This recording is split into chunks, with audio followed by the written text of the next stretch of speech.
clase 2025. Ah, tem 2026 não. Espero. Sim.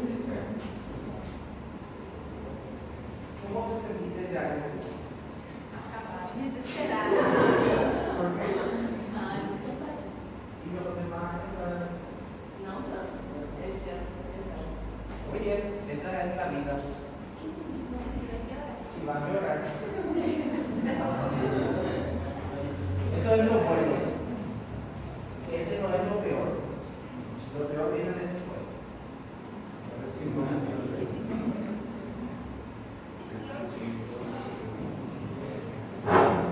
Bueno, vamos a hacer un repaso general.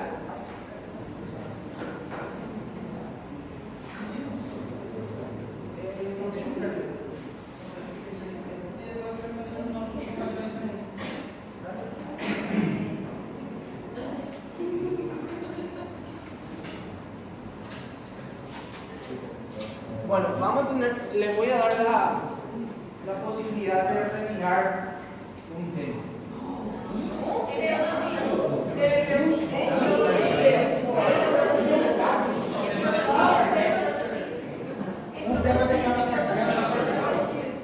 Así que pónganse, esto fue lo que fue el primer parcial.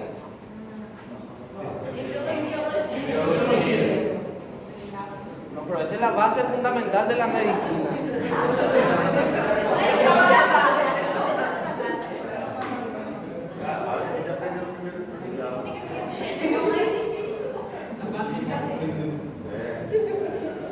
Anatomía,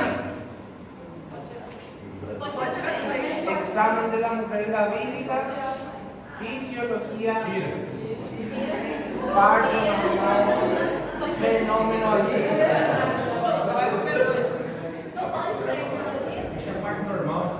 siempre es biología.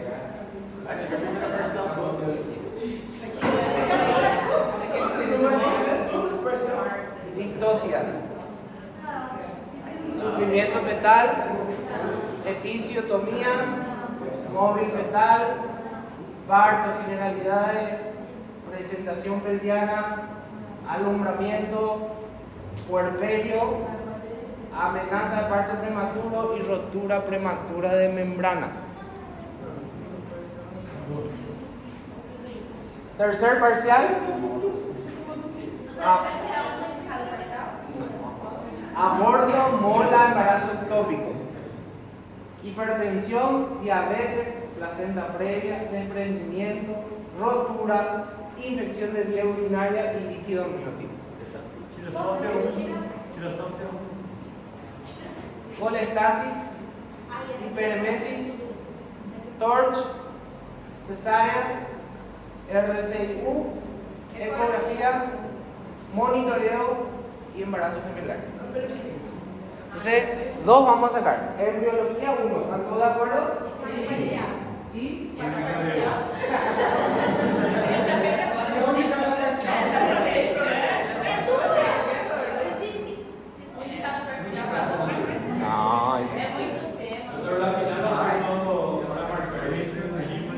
No, todito caso clínico y recomendar los casos. Entonces,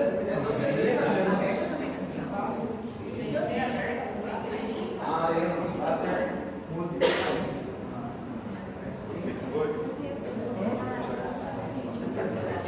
Va a ser múltiple choice de 50 preguntas.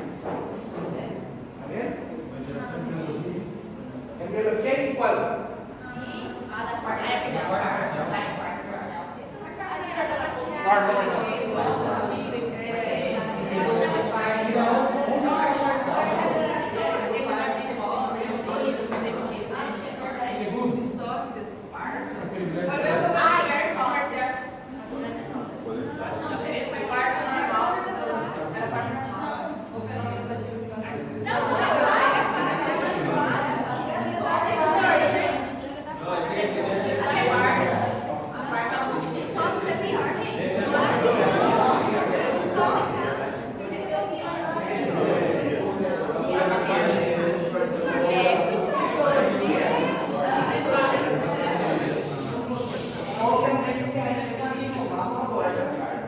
Partos, no.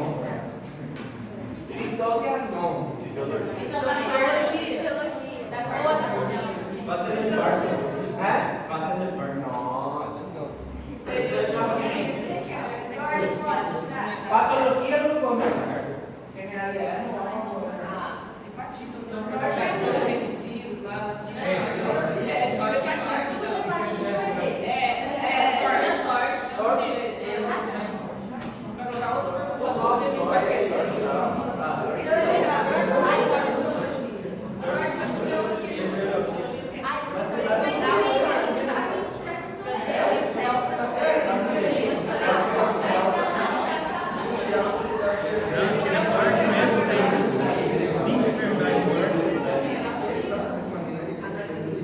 Acá no hay nada para sacar. Esto tampoco nada para sacar. Está entre este.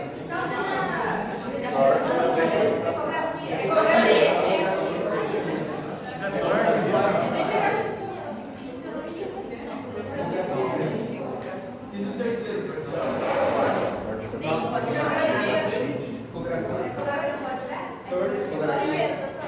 Ecografía. Torch. Vamos a dar torch o ecografía. Torch. Torch.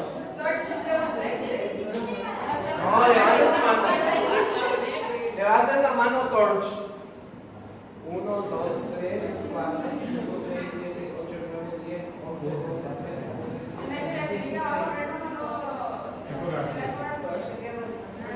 16. ¿Y ecografía?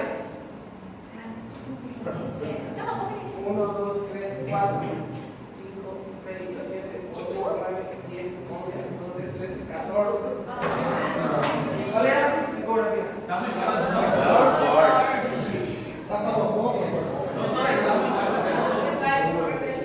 Foi torche e Otra vez, ¿cuál no sé?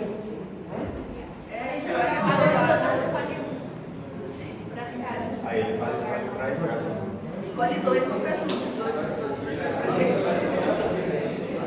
você charge na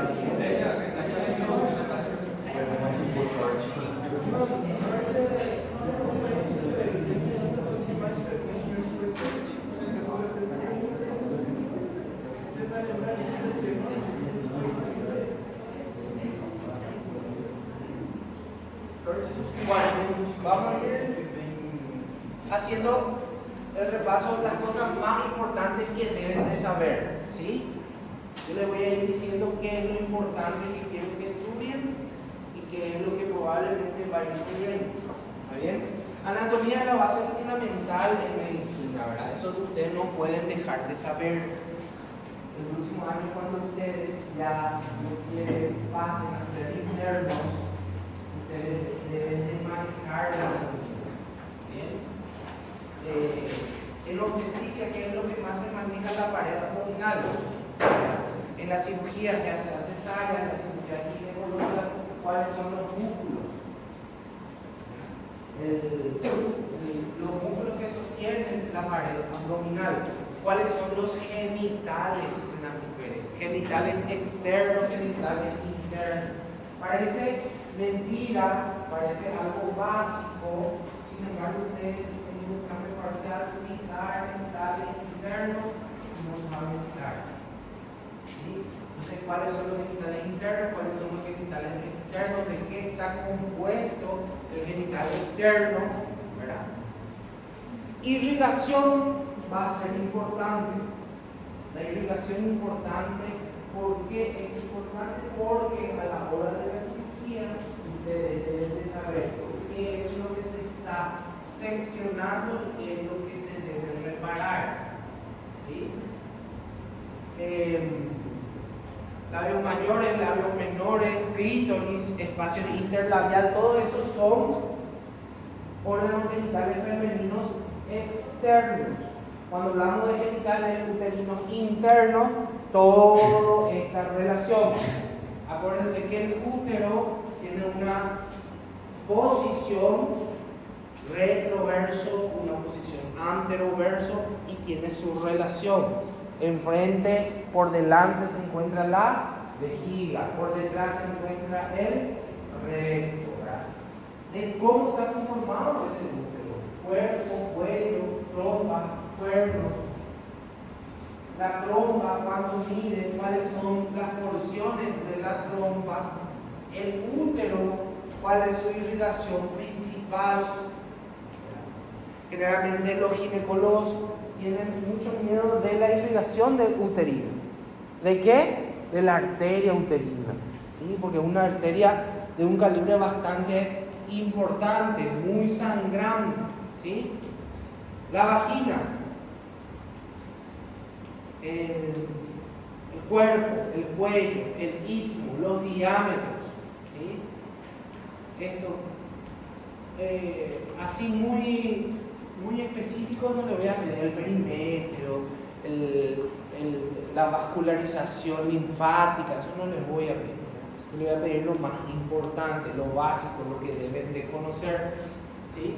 El cuello, cuando es un cuello ya que sufrió un parto y cuando es un cuello sin parto, multiforme, transversal, ¿sí? Medios de fijación, estos sí deben de saber cómo está medido, de dónde a dónde va: ligamento ancho, ligamento redondo, ligamento uterosacro. Esos son ligamentos de sostén.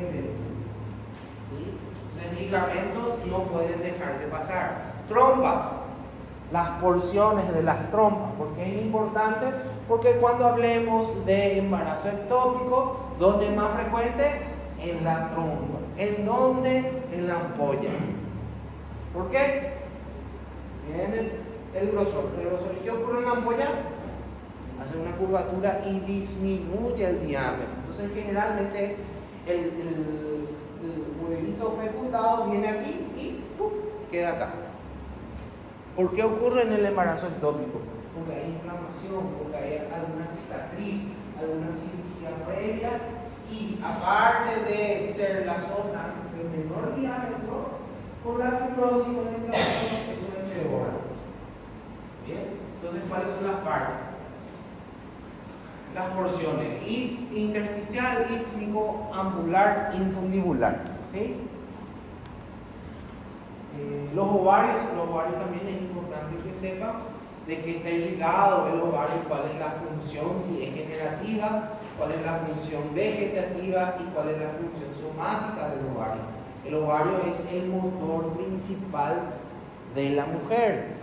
No podemos dejar de conocer. Y eso seguro van a hablar también mucho en ginecología, también en obstetricia, ¿verdad?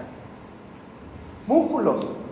¿Cuáles son los músculos importantes que deben de conocer? Los músculos de la pelvis. ¿Por qué? Porque nosotros vamos a hacer episiotomía. Al hacer una episiotomía, ¿qué músculo yo estoy cortando? ¿Qué músculo yo tengo que reparar para hacer la episiotomía? Esto no deben dejar de saber, ¿sí? Los músculos del piso pélvico. ¿Por qué? Porque la episiotomía, acuérdense cómo era. ¿Era medio lateral o era medio? ¿Sí? ¿Cuál es el menos sangrante? ¿Sí? ¿Cuál es el que más se utiliza? Lateral. Y al cortar el lateral, corto 1, 2, 3 músculos. Y esos 3 músculos yo debo de reparar. ¿Bien? Después, cuando hablemos de episiotomía, vamos a volver a repetir eso, ¿verdad? Entonces, eso es en cuanto a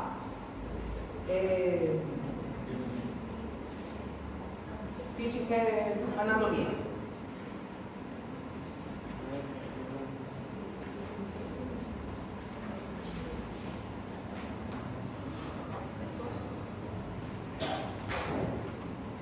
Examen de la mujer gravídica, ¿verdad? Esto es más bien práctico, ¿verdad? Esto no pueden dejar de saber cómo hacer una semiología en una paciente embarazada, ¿verdad? Signos y síntomas de la primera mitad del embarazo. ¿Cuándo sospechamos? Cuando no hay menstruación, cuando el huevo provoca modificaciones generales y hay modificaciones locales. ¿Sí? ¿Cuáles son las generales? Los malestares, náuseas, vómitos. ¿Cuáles son los locales? El aumento uterino, aumento en la viscosidad, todos esos son los locales, ¿verdad? Entonces hay signos de presunción y hay signos de probabilidad, ¿sí? Recuerdo que en eso hubo muchos errores a la hora del examen. ¿Cuándo yo presumo un embarazo? El embarazo se presume cuando hay todos los síntomas generales. ¿Sí? La paciente se siente mal, tiene náusea, lipotimia, vómito, malestar general. Entonces ahí presumo que un embarazo. Y cuando hay probabilidad, cuando esa paciente ya no está menstruando, tiene un retraso menstrual y el útero ya está agrandándose. Eso ya son probabilidades altas, eso ya son signos locales. Los otros son signos generales. ¿Bien? La evaluación, que es lo que ocurre, métodos auxiliares de diagnóstico. ¿Cómo hacer un diagnóstico de un embarazo? Lo primero que tenemos que hacer, que es una prueba laboratorial. ¿Con qué? Con el beta-HCG. ¿Sí? Después de eso, ¿qué solicitamos? Una ecografía. Importante la ecografía del primer trimestre. ¿Para qué? Para hallar la edad gestacional. Lo segundo, ¿para qué? Para ver vitalidad de ese bebé. ¿Cuándo yo ya puedo ver vitalidad? Dependiendo de mi ecografía. Si yo pido una ecografía transvaginal, yo a partir de la cuarta, quinta semana ya puedo escuchar latido cardíaco. Si yo pido una ecografía abdominal y esa paciente está de 5 semanas, capaz no pueda escuchar a un latido cardíaco. ¿Sí? Eso es importante la diferencia. Entonces yo le puedo poner un caso clínico. Paciente acude con un retraso de 5 semanas. ¿Cuál ecografía es lo ideal para poder evaluar latido cardíaco fetal? Ecografía obstétrica abdominal, ecografía obstétrica transvaginal, resonancia magnética o tomografía. Espero que no pongan tomografía. Esos son todos los que producen y los signos ya de certeza. Cuando hablamos de la segunda mitad, ¿sí? Ahí ya hay, acuérdense, el embarazo también dividimos en dos mitades. Primera mitad, segunda mitad. ¿Cuál es mi punto medio? 20 semanas. ¿Sí? A las 20 semanas ese feto ya tiene que tener movimiento, ya tenemos que palpar fetos, ¿sí? Ya tiene que haber un aumento abdominal a expensas del útero gravídico, ¿sí? Y acá tenemos que empezar a hablar de las definiciones. Cuando hablamos de polo cefálico, cuando hablamos de polo pelviano, cuando hablamos de dorso, ¿sí? Y el todo, que no deben dejar de saber. Eso ya es para la vida luego de ustedes, la maniobra del Leopold. Porque con la maniobra del Leopold yo voy a poder saber el diagnóstico, la presentación, la posición, voy a poder buscar latido cardíaco fetal, tengo que buscar la uterina, ¿sí? ¿Con qué hago una primera maniobra? La primera maniobra es la altura, la presentación en el polo superior, ¿sí? Que la presentación aquí arriba puede ser pelviana o puede ser cefálica. ¿Cuál es la característica? Uno es irregular, blando, el otro es duro, liso, hay peloteo, ¿sí? Entonces por eso yo me guío. Entonces acudo al paciente a urgencia. En la primera maniobra del Leopold se constata el polo superior, bordes irregulares, blandos, sin peloteo. ¿De qué estoy hablando? De una presentación de tipo mediana, ¿sí? Por la característica. ¿Ok? La segunda maniobra, ¿para qué sirve? Para ver el dorso, ¿sí? Dorso. ¿Qué es dorso? Posición. ¿Cuáles son? Dos, derecha y izquierda. ¿Sí? Entonces la segunda, ¿por qué es importante el dorso? Porque gracias al dorso yo voy a buscar el latido cardíaco fetal. Si yo no sé el dorso de mi feto, voy a ponerle cosas acá. ¿Está bien? La tercera maniobra es la única maniobra que es unimanual. Todo lo demás utilizo las dos manos. La tercera es unimanual. ¿Y para qué es? Para hacer el diagnóstico de presentación. El diagnóstico de presentación se hace con el polo inferior. ¿Sí? Acuérdense que el útero tiene dos polos. Un polo superior y un polo inferior. En el polo superior, este es pelviano. En el polo inferior, esto es cefálica. Y este polo es el que me va a dar el diagnóstico de presentación. ¿Sí? La cuarta maniobra, ¿para qué? Para ver si hay ya encajamiento. ¿Sí? Altura uterina. ¿De dónde a dónde va la altura uterina? ¿Por qué es importante la altura uterina? Porque eso me va a llamar la atención de cuántas semanas o de qué trimestre aproximadamente está el embarazo. ¿Sí? Una paciente sin control prenatal, con una altura uterina aproximadamente a nivel umbilical, ¿qué nos dice eso? Que ese embarazo probablemente está en la mitad del embarazo. Probablemente ese efecto está de 20 semanas. ¿Sí? Si mi embarazo o mi altura uterina es 2 traveses o 3 traveses de dedo supraumbilical, yo ya sé que ese efecto no es de 15 semanas, no es de 20 semanas, probablemente un poquito más, 28, 30 semanas. ¿Sí? Si una paciente llega con una panza hasta la apófisis sigmoide del esternón, obviamente ahí es un embarazo de término. ¿Por qué? Por examen físico. ¿Okay? Aquí tenemos todas las medidas, ¿sí? Con la altura. La ocultación, ¿cuál es el foco máximo de ocultación del feto? El hombro anterior. ¿Sí? El hombro siempre está a nivel del dorso. Por eso yo debo de buscar qué dorso está primero para poder hallar el latido cardíaco fetal. ¿Sí? Esto también es algo que sí deben de saber. ¿Cuáles son las reglas de fecha probable de parto? Las reglas según Pinar, según Nael y según Watt. ¿Bien? Según Pinar es el último día de menstruación, último día. Más 10 menos 3. O sea, si el último día de menstruación fue el 10 de noviembre, ahí yo le tengo que sumar más 10 días, que son 20 menos 3 semanas. Octubre, septiembre, 3 meses, ¿no? Octubre, septiembre, agosto.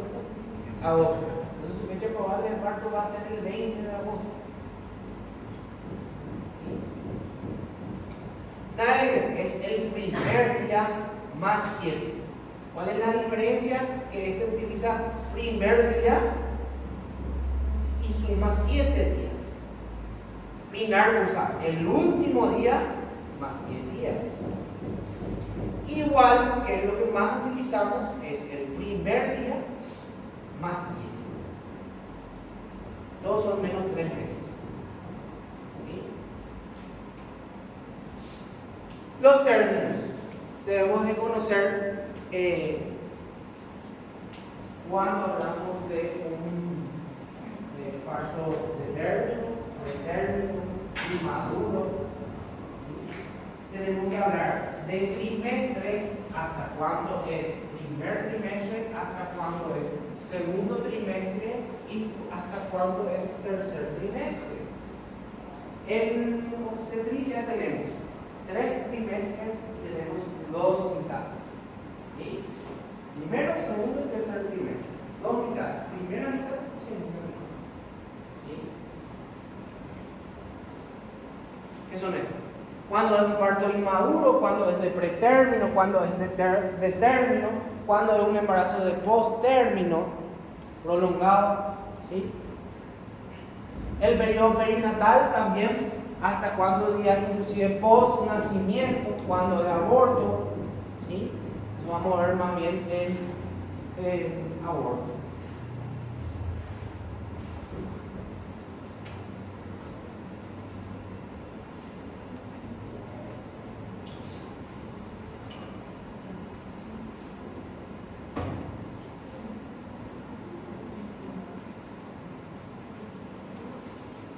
Fisiología, esto es algo que deben de manejar sí o sí la fisiología, porque la fisiología materna en obstetricia es totalmente diferente a la fisiología normal de una adulta, ¿sí? Entonces, ustedes como profesionales y a punto de ser médicos internos deben conocer lo básico en las modificaciones obstétricas durante el embarazo, ¿sí?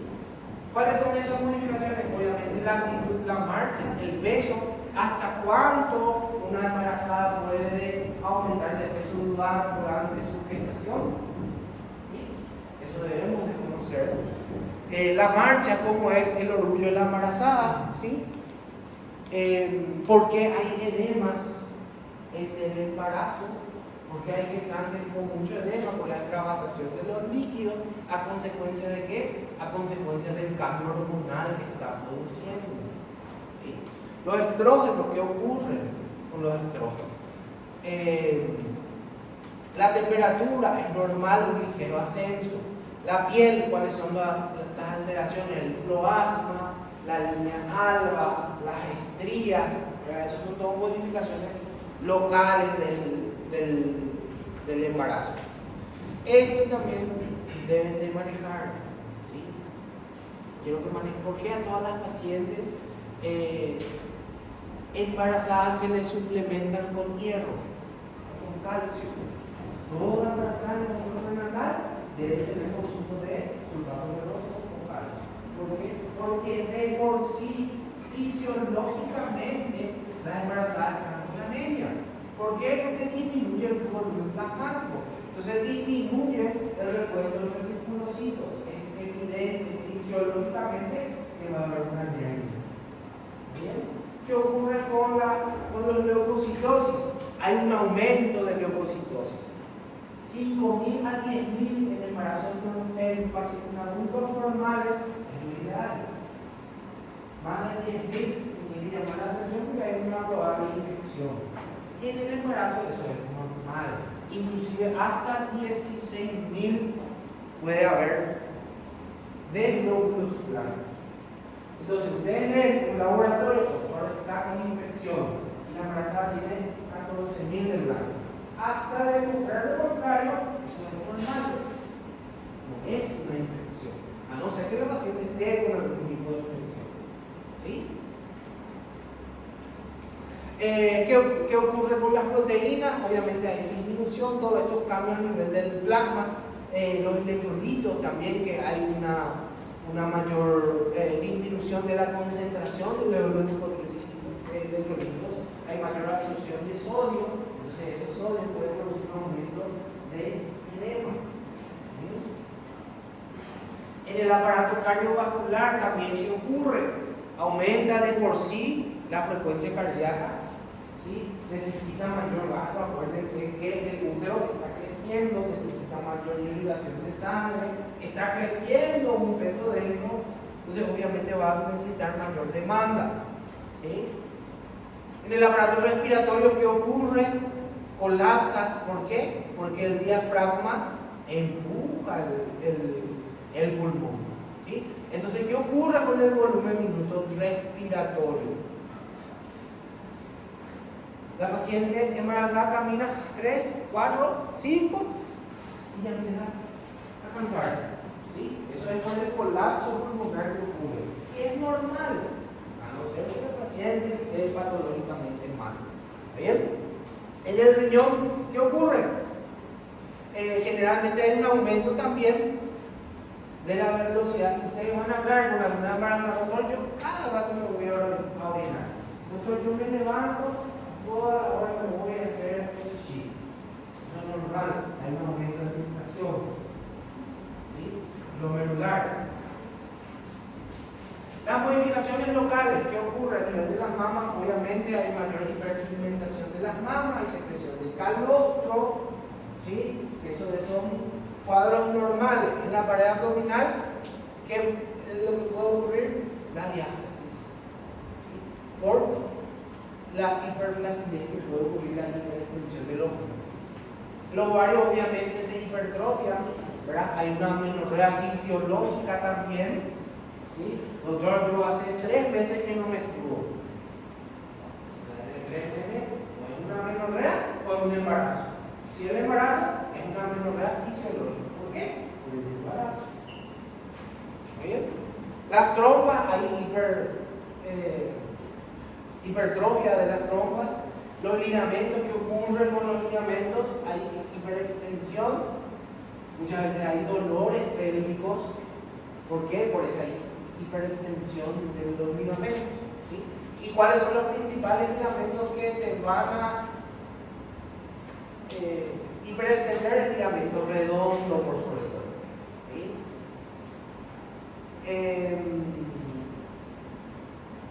El cuello, los cambios que ocurren durante el cuello, que ocurren, se borra, se dilata, desaparece el cuello durante el embarazo. ¿Sí? Esto es lo que ocurre. Primero el cuello cerrado, ¿cuánto mide anatómicamente normal? Mínimo 2,5. ¿Sí? Eso también después vamos a ver. Y las características, ¿verdad?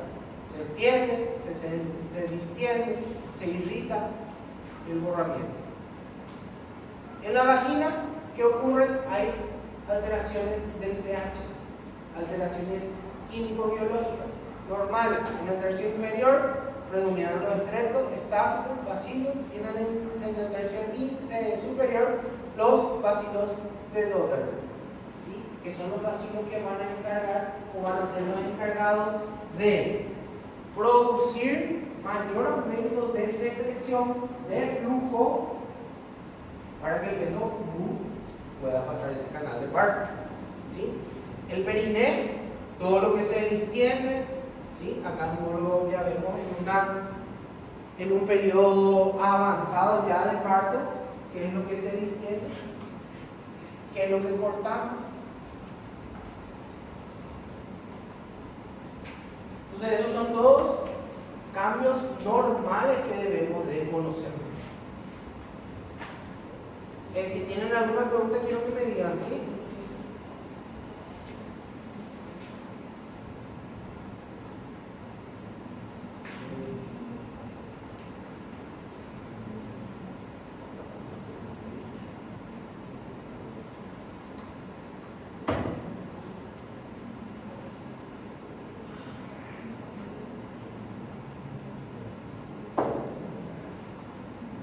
Parto normal, y acá empezamos un poquito más divertido, ¿verdad?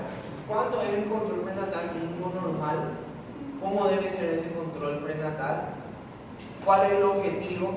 ¿Cómo es la característica de ese control? Que tiene que ser precoz, periódico, completo y de amplia cobertura. Esa es la característica principal de un buen control prenatal. ¿Cuándo es la consulta mínima? Según la Organización Mundial de la Salud, debemos de saber, ¿sí? ¿Qué hacer en la primera consulta? ¿Cómo hacer una exploración física? ¿Cómo hacer una exploración ginecológica? ¿Qué es lo que yo evalúo? ¿Sí? Si es mayor de 12 semanas, ya puedo empezar a hacer medición de altura uterina. Por decir que el útero se hace extrapélvico a partir de las 12 semanas. Y las maniobras de Leopold a partir de la segunda mitad del embarazo. O sea, hace las 15, 16, 17, ¿sí? Y esto es lo que deben de manejar completamente, las definiciones. ¿Qué es parto? ¿Qué es parto de término? ¿Qué es parto pretérmino o prematuro? ¿Qué es parto inmaduro? ¿Qué es aborto? ¿Qué es nacido muerto? ¿Y qué es nacido vivo? ¿Sí? Definiciones y de cuánto a cuánto va. ¿Cuándo es un parto inmaduro? ¿Sí? ¿Cuándo es un aborto? Definiciones que debemos de... Esto, teoría, no me voy a pedir nada. ¿Qué son? Teorías. Los periodos, ¿sí? Acuérdense que son totalmente diferentes. Periodos a tiempos. Los periodos o las fases son 3. El primero es borramiento, dilatación. Segundo es expulsión y tercero es alumbramiento. Esos son los periodos de trabajo de parto. Después el trabajo de parto en sí se divide en tiempo. Primer tiempo, segundo tiempo, tercer tiempo. Fenómenos. ¿Cuáles son los fenómenos activos? ¿Cuáles son los fenómenos pasivos? ¿Para qué sirven los activos? ¿Sí?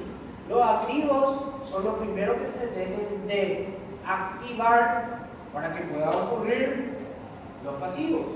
Activos son dos: contracción y pujo. Gracias a las contracciones, gracias a los pujos, ¿qué va a ocurrir? Va a borrar, va a dilatar, va a perder tapón mucoso, se va a formar la bolsa de las aguas, que son todos fenómenos pasivos. ¿Sí?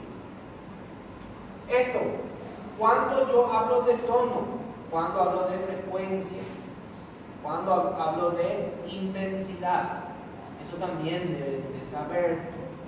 ¿Sí? Eso no se van a salvar.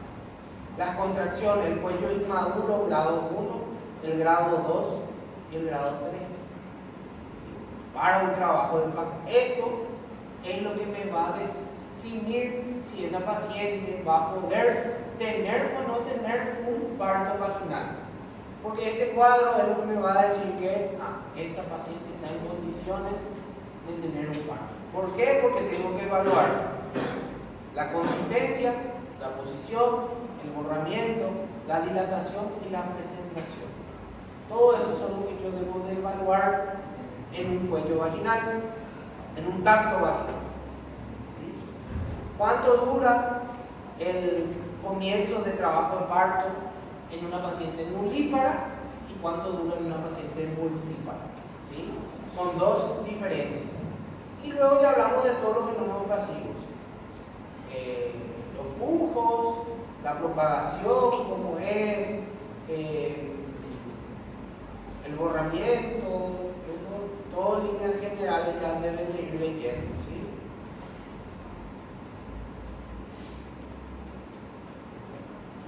Borramiento, dilatación, el tacto, paridad, tapón mucoso, que es importante conocer el tapón mucoso, la formación de las bolsas de las aguas y esto también es importante cuando hablamos de rotura tempestiva, rotura precoz, rotura prematura y cuando es rotura tardía.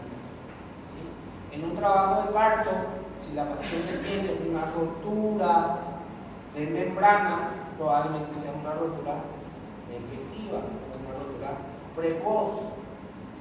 ¿Sí? Si la paciente no está en trabajo de parto, ahí hablamos de una rotura prematura de membrana. ¿Sí? La característica del líquido también es muy importante. ¿Sí?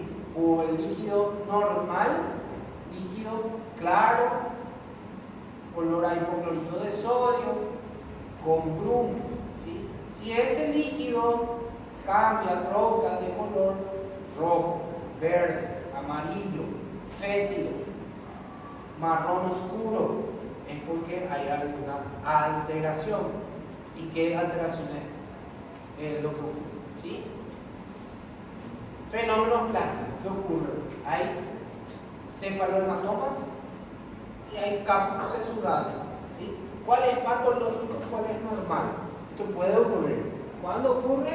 Durante los pujos. Antes que haya una dilatación completa. ¿Sí? ¿Qué son estos? Niños que nacen con cefalohematomas o tumores serosanguíneos.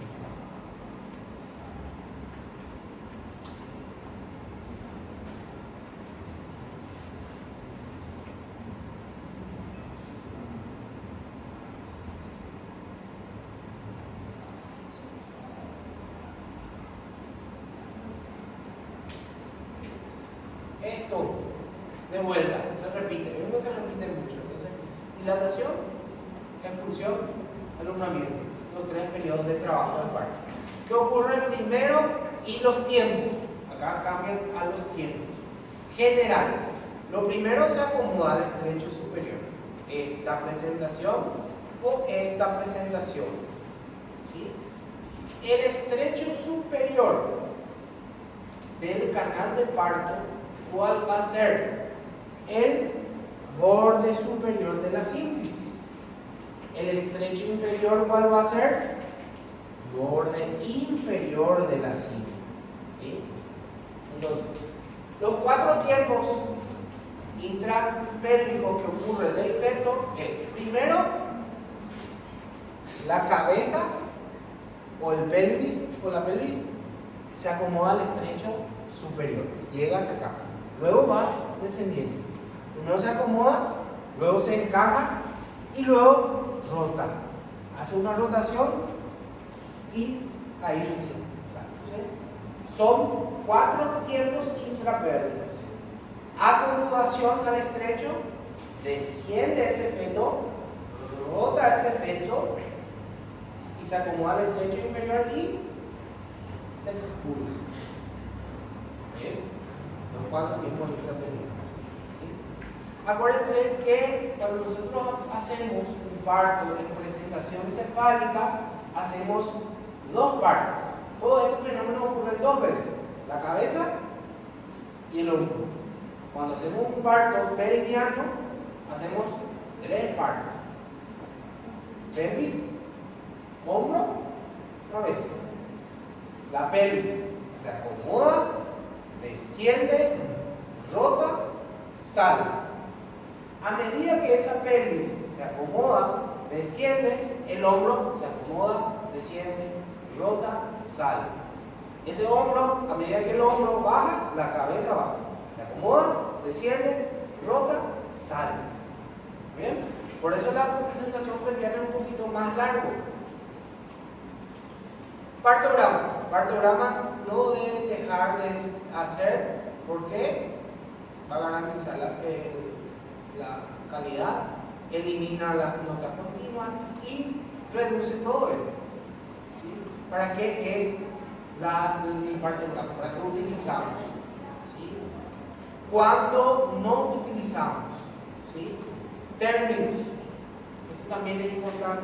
Cuando hablamos de un trabajo de parto activo, cuando un trabajo de parto inicial, ¿sí?, cuando hay inducción del trabajo de parto, cuando hay conducción del trabajo de parto y cuando hay inducto-conducción del trabajo de parto.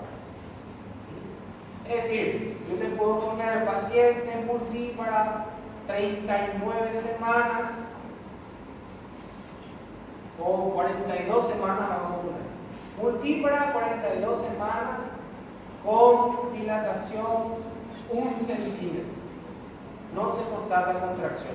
¿Qué vamos a hacerle a esa paciente? Ya es una multípara, ya está en un trabajo de parto inicial, porque está con 1 centímetro. Entonces, ¿qué vamos a hacerle con esta paciente? 42 semanas. Le vamos a hacer oxitocina. ¿Qué le vas a hacer? ¿Le vas a conducir o le vas a inducto conducir?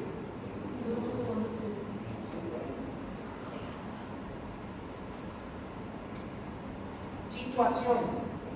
Esto también vamos a hablar mucho, ¿verdad? Después del segundo parcial, la situación. ¿Cuál es la definición de situación? ¿Cuál es la definición de presentación? ¿Cuál es la definición de posición y actitud? ¿Cuáles son los tipos de presentación, de posición, de situación y de actitud? Si ustedes se meten en la cabeza e interpretan la definición, ya van a poder saber los tipos. ¿Qué es la situación? La situación es el eje de este feto con el eje de esta madre. Porque siempre confunden situación, actitud, presentación, posición. Entonces, la relación de este feto con la relación de esta madre es la situación. Esta situación es longitudinal. Si mi feto está así, es una situación oblicua. Si mi feto está así, reverso. Entonces yo le puedo poner definición de situación. Es la relación del eje del feto con el eje de la madre.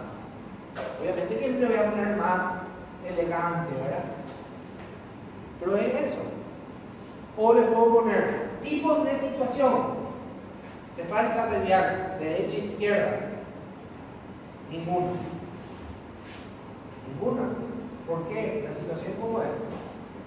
Longitudinal, transverso, oblicuo. ¿Bien? Posición. Es la relación del dorso del feto con el dorso de la madre. No más así. Entonces, ¿este feto qué dorso tiene? Derecho. ¿Verdad? Entonces, la relación del dorso del feto con la madre. ¿Cómo puede ser? Derecho e izquierdo. Presentación es esto. La presentación que se encuentra en el polo inferior. La presentación puede ser cefálica, puede ser.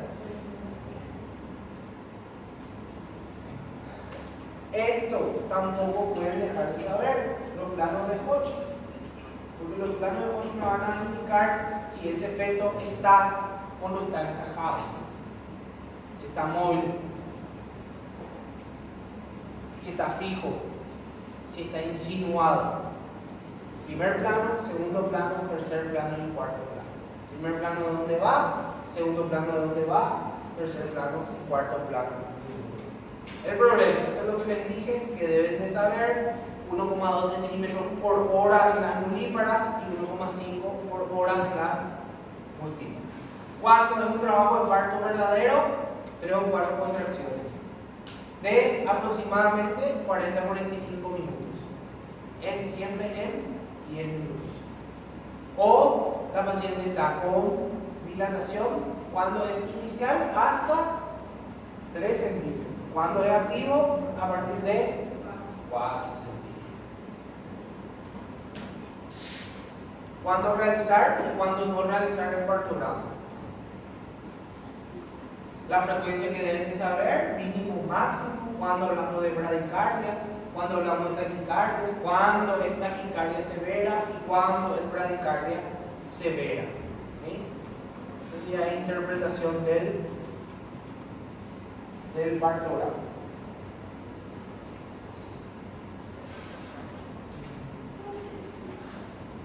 ¿Alguna pregunta, duda que tengan hasta acá?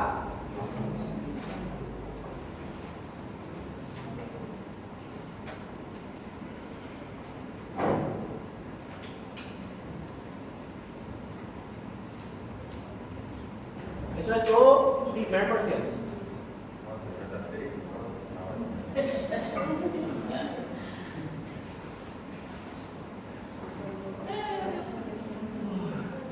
Pero esa es la parte más teórica, ¿verdad? Porque acá ya empiezan a hablar de patologías. No, todavía no hay patología. Tercero. Amenaza de parto prematuro. Si ustedes saben lo que es un trabajo de parto, el término, ya van a saber hacer la definición de amenaza de parto prematuro. Tiene que tener 3 características. Primero, ser prematuro. Segundo, estar en trabajo de parto. ¿Sí? Tiene que tener contracciones. Y tercero, tiene que tener modificaciones cervicales. ¿Sí? Causa que produce la amenaza de parto prematuro. Esto deben de saber cuando los factores de riesgo son removibles. ¿Qué significa eso? Que yo puedo tratar eso. ¿Sí? Si yo tengo una infección urinaria, y esto es lógica, si yo tengo una infección urinaria y la infección urinaria es un riesgo para tener una amenaza de parto prematuro, yo puedo tratar eso, ¿verdad? Y se remueve la amenaza de parto prematuro. Si yo tengo una vaginosis, si tengo bajo peso, ¿qué voy a hacer? Insistirle a la paciente que haga su tratamiento, que puedo suplementarse. Entonces esos son los removibles. Ahora, los no removibles, esto le hago un enfático nomás porque esto también fallaron mucho, me acuerdo, de ese parcial. Si yo tengo una pobreza y un riesgo social, eso ya escapa de mi posibilidad. Ya no se puede remover eso. Si yo tengo embarazo múltiple, no le voy a decir, vamos a tener un embarazo y vamos a continuar nuestro embarazo. Esos ya son no removibles. ¿Sí? Diagnóstico, cuándo hacer, siempre prematuro, siempre correlacionar con la clínica, la altura, el diámetro, el líquido, las contracciones, el cuello uterino, que debemos de evaluar en el cuello, la tabla de Bishop. Nunca se olviden de la tabla de Bishop. La posición, la dilatación, borramiento, la consistencia, ¿sí? Cuándo hacer una internación de una paciente, por qué internamos amenaza de parto prematuro, cuál es el principal factor de la internación en una amenaza de parto prematuro, maduración pulmonar. ¿Sí? Maduración, yo tengo que internar para madurar ese efecto, para que no nazca antes del tiempo. Y si nace, por lo menos que pueda recibir su dosis. O si es un prematuro extremo, de 27 a 30, neuroprotegerle a ese efecto, proteger el cerebro de ese efecto. ¿Con qué? Con sulfato de magnesio, en la neuroprotección. ¿Y la maduración con qué? Con corticoides, betametasona o dexametasona. ¿Cómo hacer un tratamiento? ¿Qué es lo que yo debo de evitar en una amenaza de parto prematuro? Que esa paciente tenga contracciones, que tenga dilatación. Entonces, ¿con qué? Con tocolíticos. ¿Cuáles son los tocolíticos? Nifedipina, indometacina, atosibam. ¿Sí? 3 tocolíticos que podemos utilizar. Mucho cuidado nomás con la utilización. ¿Sí? Nuestra maduración pulmonar entre 28 y 34 semanas. Eso también deben de saber. ¿Cuándo? ¿Entre qué semana y qué semana se hace la maduración pulmonar? A una paciente de 38 semanas no le voy a hacer maduración pulmonar. Contraindicaciones para útero inhibir. Absolutas. Relativas.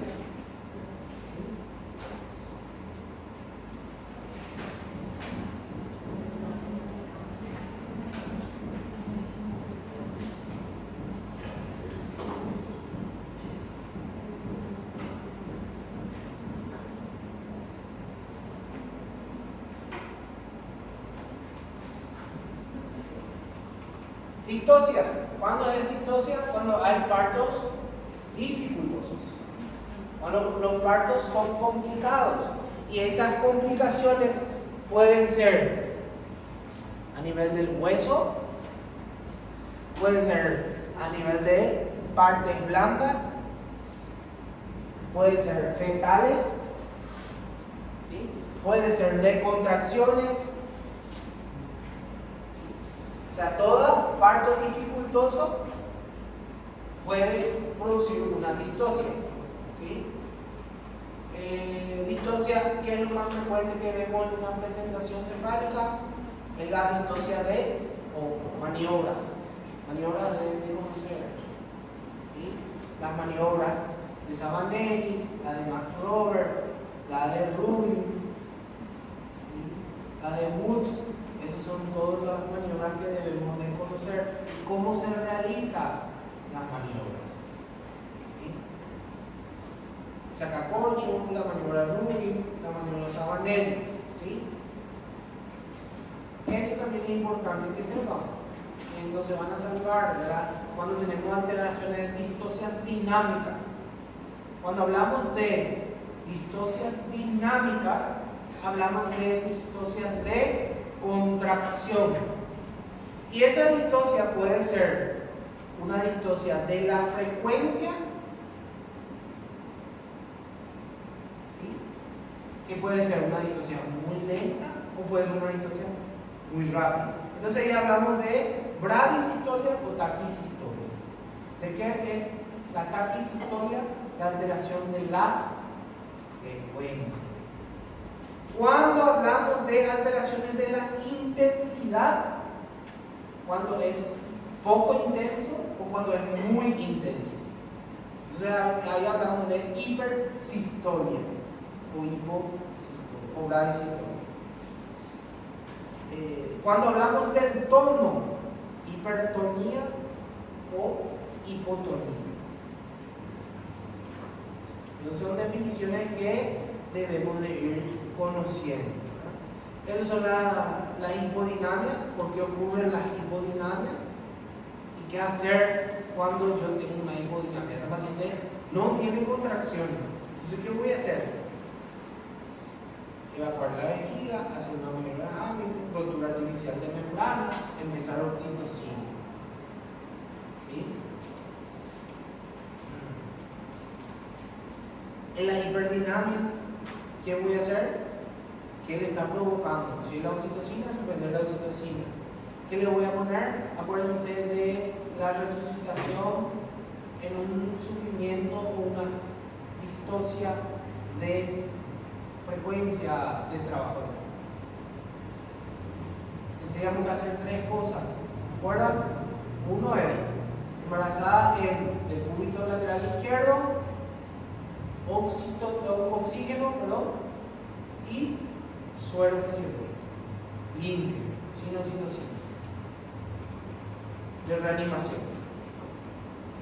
Estos son todos hiperdinamias, que esto no se van a salvar también. Los signos, cuando yo tengo un útero así, en forma de corazón, ¿qué me indica? Me indica una rotura inminente de ese útero.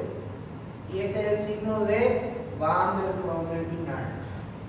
Esa paciente ya va a tener una contracción, ya voy a poder ver el ligamento redondo, hiperestirado, y la paciente va a empezar a perder sangre. Ese es el signo de la banda, el signo de Flommer y el signo de Pinard. Las tres características. Esto. Los espasmos, todos son distocias de contracción. Y el sufrimiento, ¿verdad? Cuando hablamos de hipoxemia, cuando hablamos de hipoxia, cuando hablamos de asfixia y cuando hablamos de anoxia.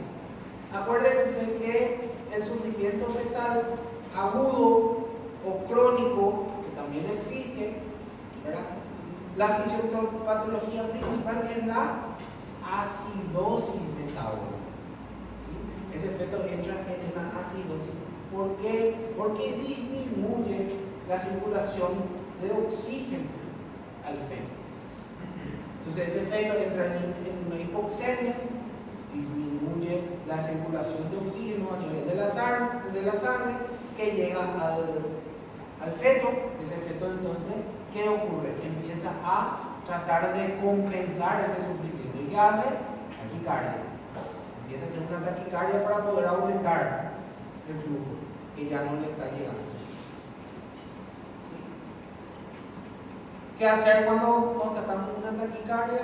Lo que les dije recién, el cúbito lateral izquierdo, oxigenación y hidroterapia. Todas las alteraciones que pueden producir y los síntomas. Cuando yo sé cuando ese feto tiene bradicardia, cuando se tiene taquicardia, cuando tiene irregularidad en los latidos, cuando hay pérdida de memoria. Acuérdense que los latidos es muy importante, que tenían que tener los latidos para que sea un feto sano. Tiene que tener variabilidad, tiene que tener ascensos, ¿sí? Tiene que tener variaciones, evitar los descensos. Cuando hablamos de descensos ya hablamos de descensos tipo 1 y descensos tipo 2. ¿Y qué es lo que ocurre?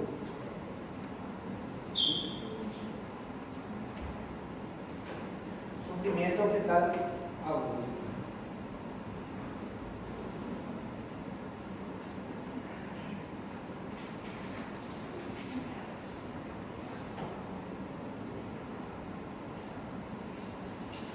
Episiotomía.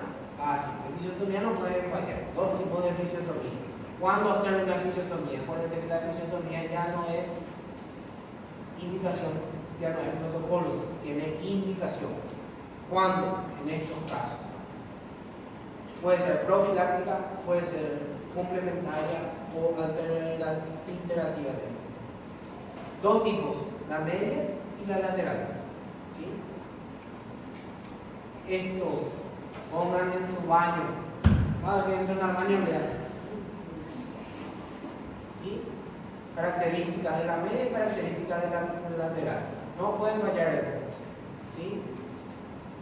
La técnica de la episiografía, la reparación de la episiotomía, la episiografía. Desgarros también.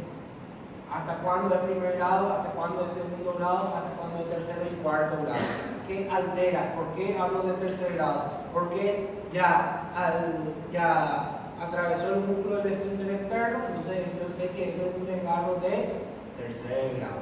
Si hay una laceración a nivel de la mucosa, primer grado. ¿Sí? Obviamente eso es un trabajo en casos clínicos. ¿Sí? Puerperio, el posparto, puerperio normal.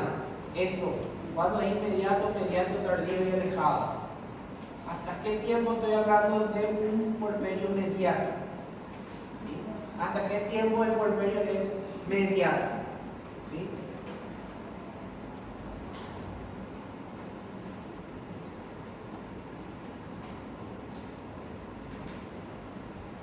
Puerperio y episiotomía.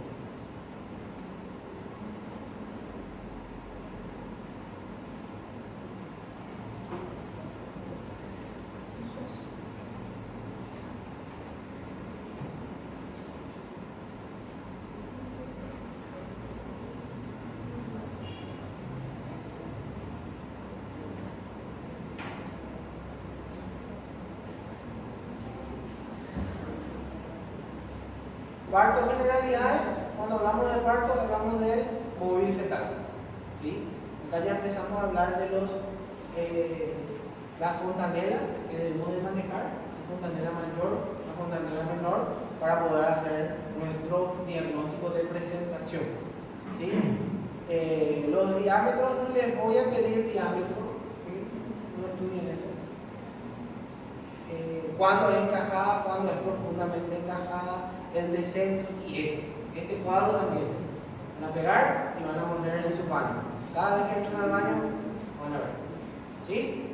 Cuando hablamos de presentación cefálica de vértice, ¿cuál es el punto guía? Una presentación cefálica de cara, ¿cuál es mi punto diagnóstico? ¿Sí? Acuérdense, fontanela mayor, fontanela menor, nariz, hueso frontal, mentón. De acuerdo a lo que yo les pida, les puedo pedir punto guía, les puedo pedir punto diagnóstico. O les puedo pedir cuáles son los tipos de presentaciones cefálicas. 4 tipos de presentaciones cefálicas. ¿Cuáles son los tipos de presentaciones pelvianas? 2 tipos de presentaciones pelvianas. ¿Cuál es el punto guía de una presentación transversa? ¿Sí? Entonces, esto sí o sí deben de manejar.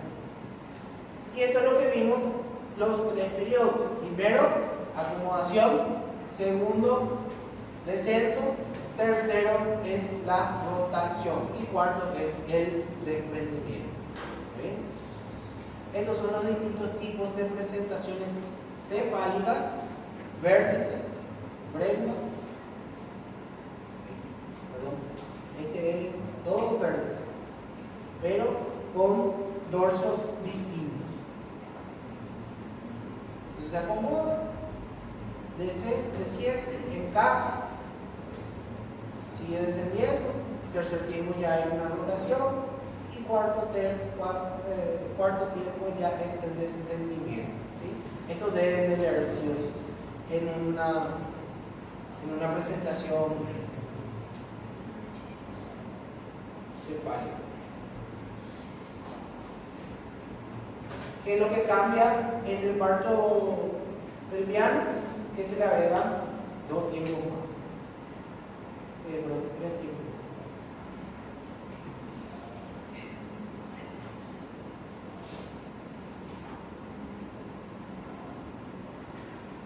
Nunca na tua vida a modalidade, a que predomina é completa ou incompleta?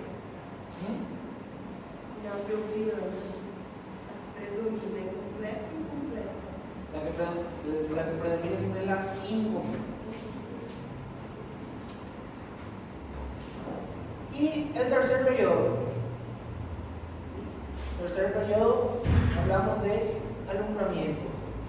Alumbramiento, esto también deben de saber cuáles son los tipos. Hay dos tipos, Schultz, Duncan, cuál es central, cuál es lateral, cuál salga primero, cuál salga último.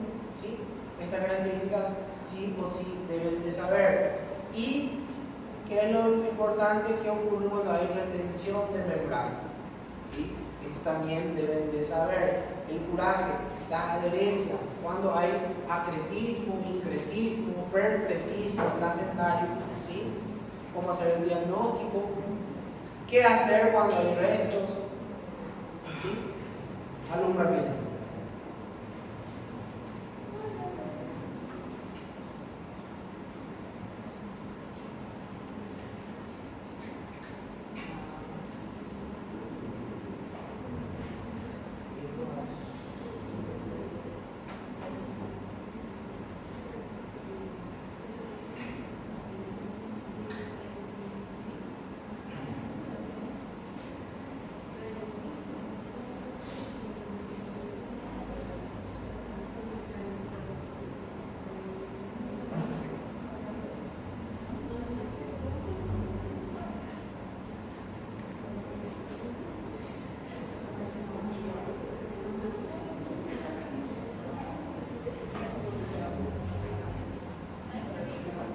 Y hablamos de patologías, aborto, hemorragia de la primera mitad.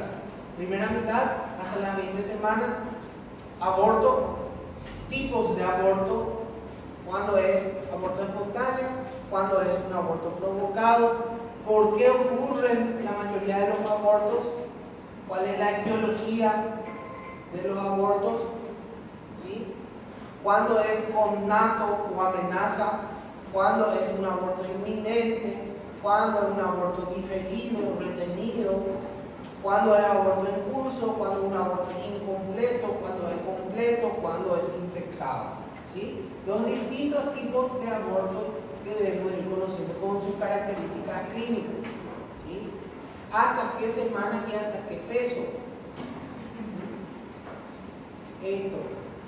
Estos gráficos deben de saber. Cuando hablamos de insuficiencia cervical, ¿cuál es la característica? Abortos consecutivos indoloros. ¿Por qué? Porque el cuello uterino está insuficientemente preparado para poder retener un embarazo. Entonces, ¿qué ocurre?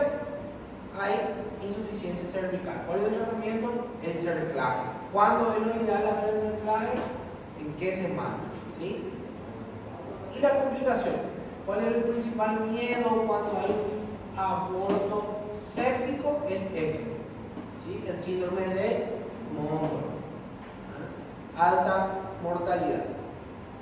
El tratamiento, ¿cuál es el tratamiento en una amenaza de aborto? ¿Cuál es el tratamiento en un aborto incompleto? En un aborto retenido, ¿sí? Aborto.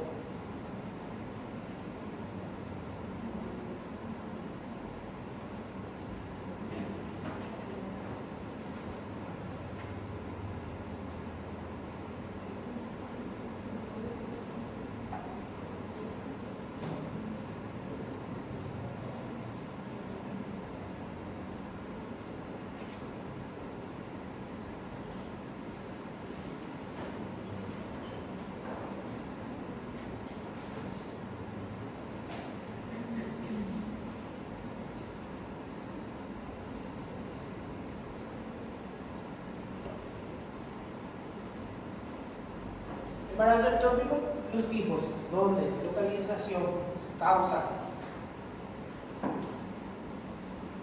ovárico, abdominal, cervical, cuál es la etiopatogenia, por qué ocurren los embarazos ectópicos, cuál es la evolución, cuál es la característica principal. Una paciente que llega a la urgencia, 22 años, con amenorrea, dolor intenso y sangrado escaso, es la triología general de embarazo ectópico hasta demostrar los resultados. Beta-HCG, complicaciones que podemos tener, dónde es más frecuente, cuál es el tratamiento que podemos hacer. El tratamiento puede ser expectante, el tratamiento puede ser médico, el tratamiento quirúrgico. ¿Sí? En el tratamiento quirúrgico, ¿cuál es la técnica? La salpingostomía. ¿Sí? ¿Cuál es el tratamiento médico? El metrotrexate. ¿Sí? ¿Y cómo hacer ese metrotrexate? No todas las pacientes está recomendado. Mola, una degeneración trofoblástica, ¿verdad? ¿Cuántos tipos? Dos, una completa, una incompleta. ¿Cuál es la diferencia? Que uno tiene tejido fetal, el otro no tiene tejido fetal. ¿Sí? Factores de riesgo, ¿cuál es el cuadro clínico que deben de manejar? ¿Qué puedo ver a la ecografía? ¿Cuál es la principal complicación que podemos tener en la mula? ¿Sí? Entonces las tres hemorragias en la primera mitad del embarazo: aborto, ectópico y mula.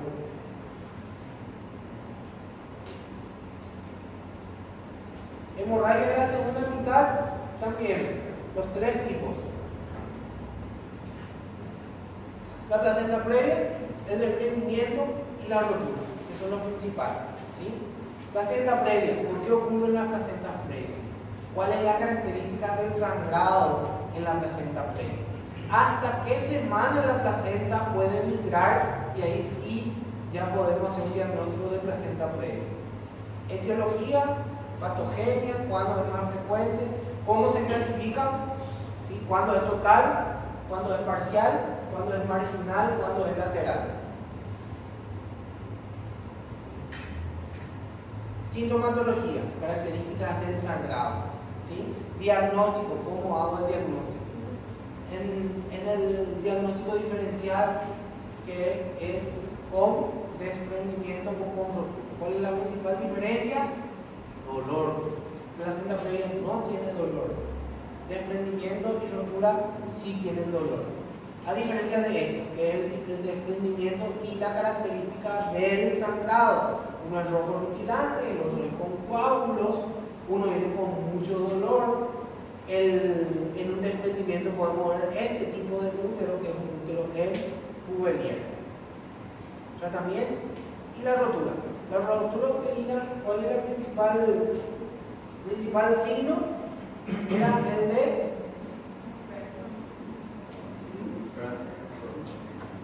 entonces ese signo, la paciente con más del formen pinar, la paciente va a estar gritando de dolor. ¿Sí? La paciente está gritando de dolor, ¿por qué? Porque el estiramiento es tanto que está a punto de romperse. Entonces, se rompe ese útero y termina el dolor. ¿Y qué ocurre con la mamá, con la paciente? Entra en un shock, hipovolemia, empieza a sangrar. Entonces, el Van Formen pinar es esto. ¿Sí? Hay otra vez, repetimos. Y otra vez pueden repasar. ¿Sí?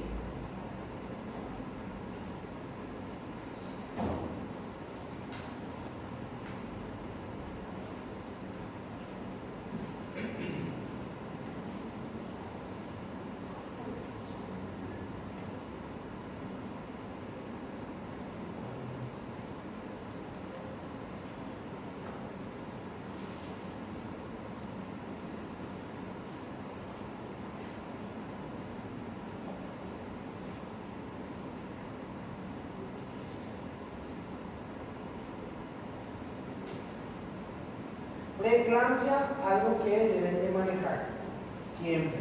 ¿Cómo hacer un diagnóstico de preeclampsia? ¿Cuándo es una hipertensión gestacional? ¿Cuáles son los factores de riesgo en la preeclampsia? ¿Cuál es el factor desencadenante de la preeclampsia? ¿Cuáles son las etiologías? ¿Cuáles son los síntomas que debo de conocer? ¿Sí? Síntomas vaculoespasmódicos son los síntomas que me van a definir si esa preeclampsia es severa o no severa, grave o no grave. Cuando hablamos de eclampsia en sí, cuando es una presión arterial crónica, cuando es una crónica con una preeclampsia sobreagregada. Este dibujito también deben de conocer para saber la fisiopatología. ¿Qué es lo que ocurre? Aumenta la resistencia a nivel de los vasos. ¿Sí? Entonces, ¿qué ocurre? El hígado empieza a pedir ayuda. Ahí puede producir un síndrome de Hell, hemólisis, enzima hepática, plaquetopenia, empieza a haber una alteración de la coagulación, entonces el riñón empieza a perder proteína, ¿sí?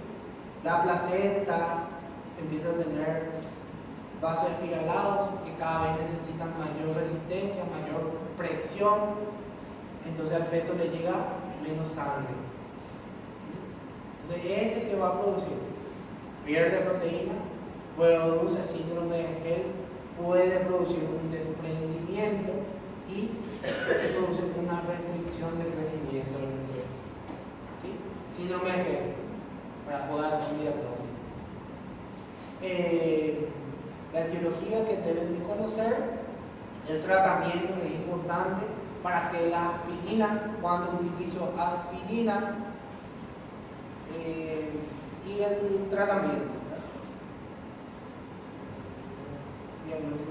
Esto también, este cuadrito también quiero que maneje. Signo de agravamiento materno, signo de agravamiento fetal, ¿sí?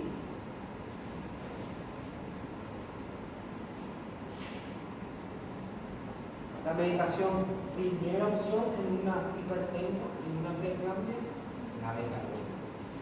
Siempre la betalol. ¿Cuál es mi principal miedo con el uso de la betalol? Acuérdense que no es recomendable en pacientes con ¿qué era? Asma. Pacientes asmáticos, depresión respiratoria, ¿sí? Nifedipina. Acuérdense que la nifedipina también utilizábamos en qué? En parto prematuro, en amenaza de parto prematuro.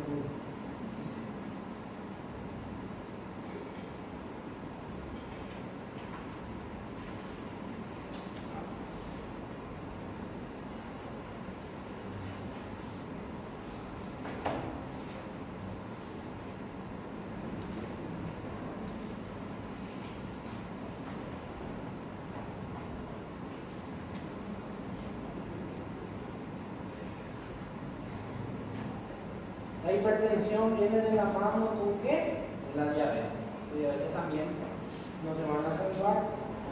Factor de riesgo. Cuando es diabetes mellitus, diabetes, cuando es diabetes gestacional. ¿Sí? ¿Cómo hacemos un diagnóstico de diabetes gestacional?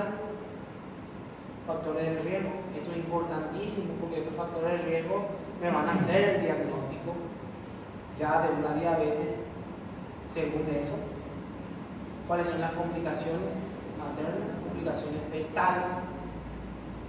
Y esto es lo que deben de saber. ¿Sí? Que están con cero o un factor de riesgo, por eso deben de conocer cuál es el factor de riesgo. Con cualquiera de estos ya podemos hacer un diagnóstico. ¿Sí? Con dos más factores también ya podemos hacer un diagnóstico. Y con nuestra glicemia basal. ¿Sí? La prueba de tolerancia a glucosa oral también es importante. Cuándo solicitar, de qué semana a qué semana y cómo hacer la interpretación.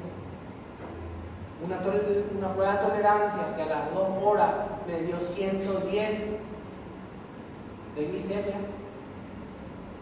normal, aún no me hace el diagnóstico. ¿Bien? El tratamiento también es importante. ¿Cuáles son las insulinas de acción lenta? ¿Cuáles son las insulinas de acción rápida en caso de que haya una descompensación? El manejo. ¿Cómo hacemos? Esto es importante que sepa. El seguimiento de las complicaciones que puede producir tanto a la madre como al feto.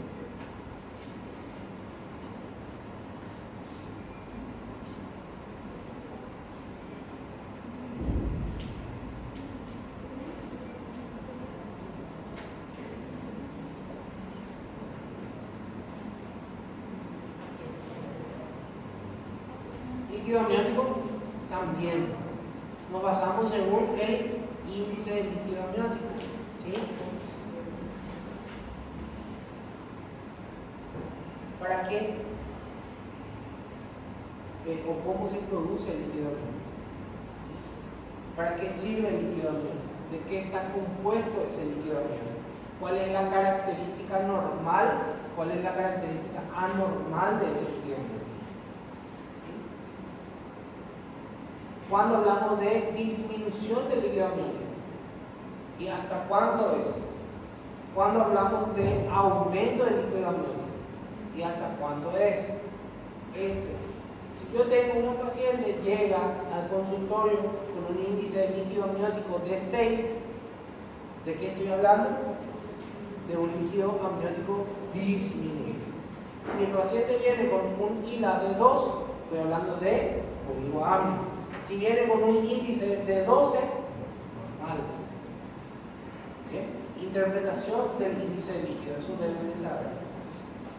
¿Verdad? Cuando hay más déficit de producción y cuando hay déficit aumento de producción. ¿Sí? La etiopatogenia de los oligoamnios. Tratamiento también. ¿Qué hacer cuando tenemos una paciente con oligoamnios? ¿Sí? Obviamente que si yo no tengo líquido, ¿qué le voy a hacer? Le voy a infundir líquido. Le voy a hacer una infusión. No le voy a hacer una amniocentesis ni una rotura de bolsa amniótica. Cuando hablamos de polidramio, el otro polo, el aumento exagerado del líquido amniótico. Causas que pueden producir el aumento exagerado, ¿sí? Principalmente la diabetes o malformaciones. Acuérdense que hay dos tipos de malformaciones, en el óligo y en el polidramio. Si el feto no orina, no va a producir líquido. Una alteración renal del feto va a producir un oligoamnio. Una atresia esofágica no va a tragar el líquido, entonces va a producir un polidramio. Las complicaciones y el tratamiento en caso de un polidramio. ¿Sí? Podemos hacer una rotura prematura o podemos hacer una amniocentesis. Rotura prematura de membrana.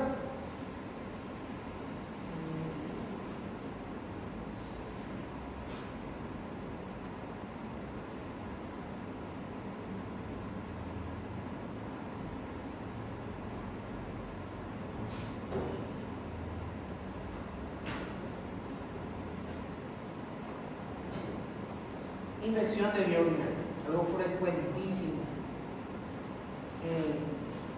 en consultorio. ¿Por qué generalmente las infecciones de vía urinaria de por sí no es frecuente en las mujeres? ¿Y por qué esa frecuencia aumenta de por sí en el embarazo? Por todos estos cambios que hay. Los cambios fisiológicos normales. ¿Sí? Las vías de infección, ascendente, descendente, por continuidad. Los tipos de infección de vía urinaria. Puede ser que hay 3 tipos. La asintomática, cuando la paciente no tiene síntomas, ¿verdad? Pero se hace un examen de orina y vemos una orina patológica. Toda la bacteriuria asintomática. En el embarazo se trata. En paciente adulta no hace falta si no tiene síntomas, ¿sí? Pero en el embarazo se trata. Luego tenemos las asintomáticas, que están en la infección de vía urinaria baja y la alta. La baja es la cistitis, dolor, poliuria, disuria, tendencia. Eso probablemente sea una cistitis. Cuando a ese cuadro se le agrega dolor lumbar, fiebre, malestar, náusea, vómito, mal estado general, ya es una pielonefritis. ¿Sí? Principal causante, Escherichia coli. Escherichia coli es el enemigo número 1 del tracto urinario. ¿Sí? Cistitis, cuadro clínico, pielonefritis, cuadro clínico y el diagnóstico. Urocultivo, más de 100.000 por campos. ¿Sí?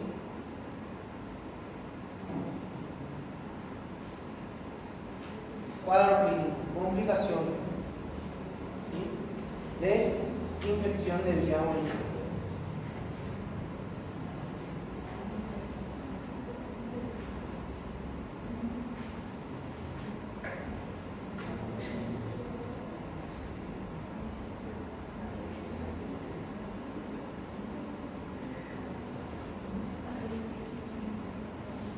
¿Qué habíamos quitado? Ecografía, ¿no?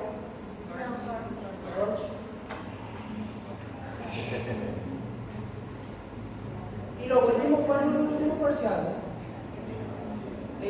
Cesáreas, ¿cuáles son las indicaciones quirúrgicas que debemos de saber? Leer un poco la técnica chiquitito. ¿Sí? Hablamos de restricción de crecimiento intrauterino. ¿Verdad que la restricción hay dos tipos? Tipo 1, tipo 2. ¿Cuál es armónico? ¿Cuál es disarmónico? ¿Qué más era el cuadro? La colestasis. También fácil colestasis, no pueden equivocarse colestasis. ¿Sí? Hepatitis. Pero por eso no deben dejar de saber. Entonces es muy importante. Solo porque solicitamos, o sea, porque yo no sacaba, ¿verdad? Pero ustedes deben de manejar. ¿Cuándo solicitamos un torch? Primero, segundo, tercero. Todos son una cosa muy frecuente. Sífilis, muy frecuente. ¿Sí? No dejen de leer, no dejen de estudiar. Porque esto va a ustedes bien.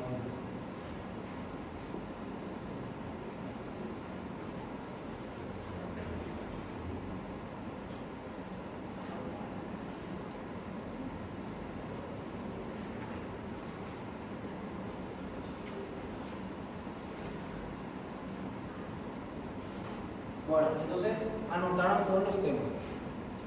¿Sí? Va a ser múltiple choice. El día del examen, creo que es el 11. 10. 10. Entonces va a ser 50 preguntas. Múltiple choice. O consulta. ¿Ah? Van a reunir con la otra vez que voy a dar viaje.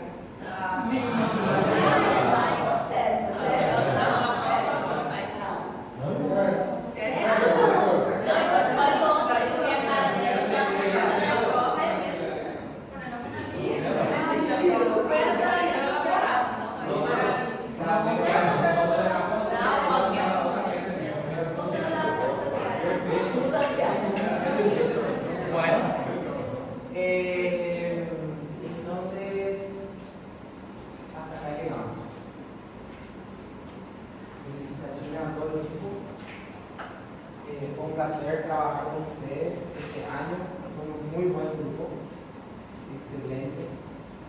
Así que les deseo éxitos a todos. En esta etapa, pónganse las pilas, enciérrense, estudien, organicen sus horarios. Que ya va a ser el último esfuerzo. ¿Sí? Va a costar un poquitito, pero después la recompensa es grande. Espero que sean buenos profesionales, que se actualicen siempre, que puedan revalidar, que puedan hacer su especialización, no se detengan.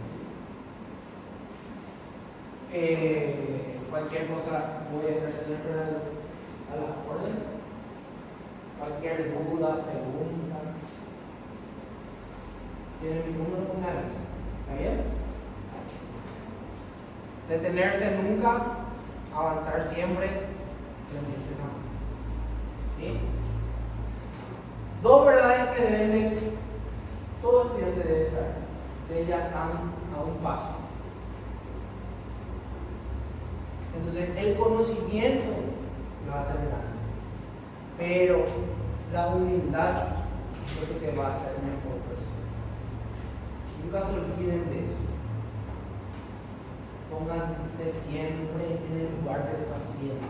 Acuérdense que ese paciente pueden ser ustedes, puede ser mamá, papá, tía, abuela, amiga. Y como yo siempre repito y le digo a todo mi grupo, dos cosas no deben de olvidarse nunca. ¿Sí?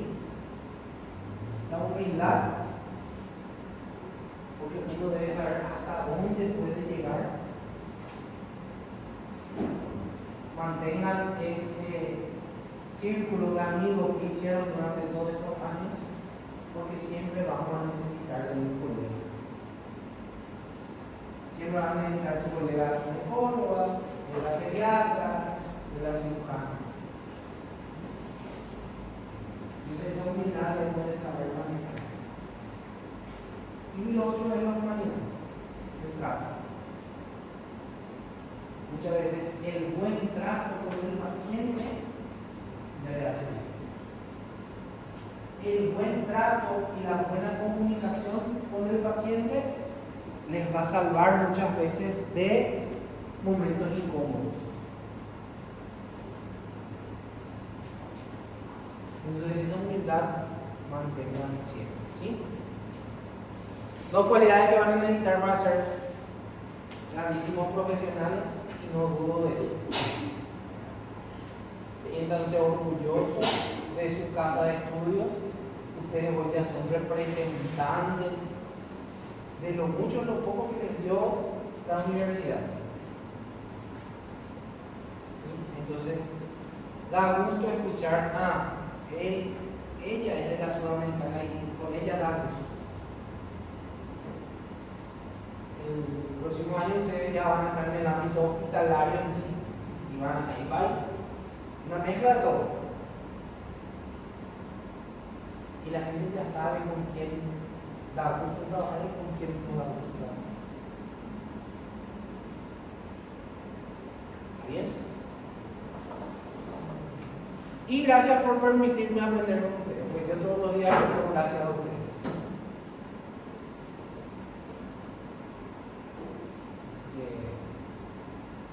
Mucha fuerza, éxitos, cualquier cosa, estarán.